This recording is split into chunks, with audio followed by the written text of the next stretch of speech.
Les longères de la Catherine. À partir de 1848, les engagés, travailleurs libres sous contrat, remplacent les esclaves. Ils vivent eux aussi dans des camps situés à proximité des sucreries. Regroupant une population parfois importante, ces camps sont de grands villages où se mêlent paillotes, maisons en bois et longs bâtiments rectangulaires en pierre.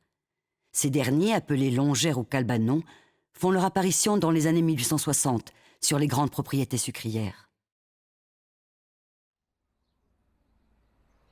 Un seul bâtiment étant plus économique que plusieurs petites maisons, les longères sont de grandes constructions tout en longueur, divisées en plusieurs logements.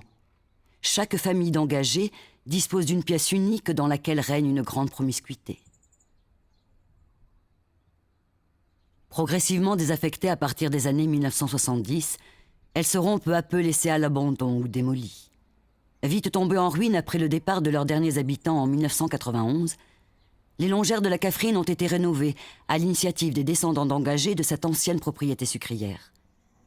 L'exposition installée dans l'une des 4 longères réhabilitées permet de découvrir l'histoire du quartier, mais aussi de pénétrer dans ces logements de 10 mètres carrés, dont les seules ouvertures se réduisent à une porte d'entrée et, parfois, une petite fenêtre.